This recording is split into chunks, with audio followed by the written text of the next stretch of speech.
He's lived like 3-4 lives already, and he's only like 30.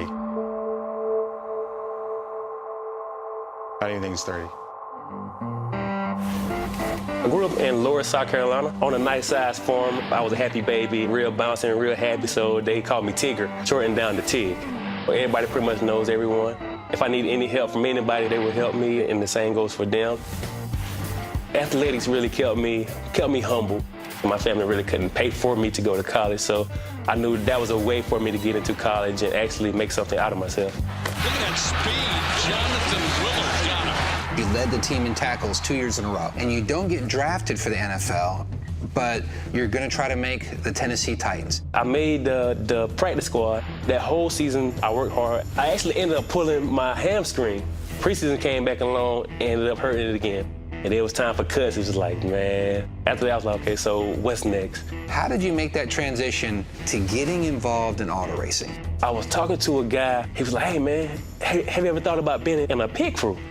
Changing tires. Nah, they looking for you. Ex-NFL, big, strong guy.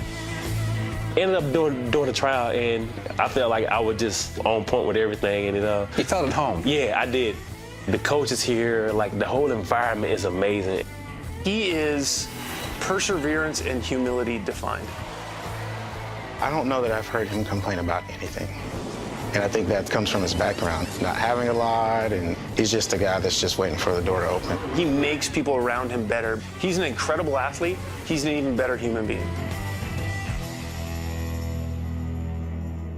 On July 23rd, 2013, when you're driving to training camp, and you're coming up on a car and you see what? Oh man, the car starts like say smoking. So I'm like, maybe it's okay. Maybe they're like used to it.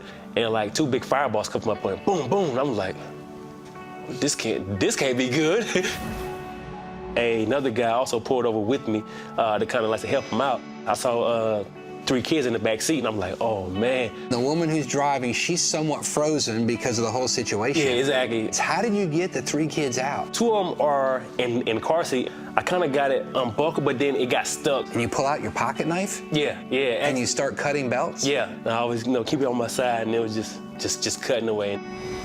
There was a dog like in the back, and the fire was coming in through, the vents. I'm thinking like, oh man, the gas tank is next. All right, boom, and I'm like, oh God. Is this my last day here? But it was actually the tire busted. So I grab the dog, I run back to safety.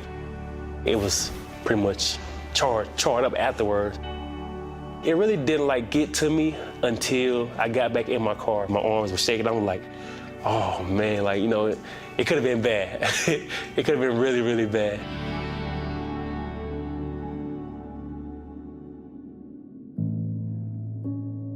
To show that level of care and concern for people you don't even know is unfortunately uncommon these days. I would describe him as a hero, and yeah, he'd be the first one to debate me on that point. I don't really consider myself a hero. I would expect everyone, lend a hand, help him out.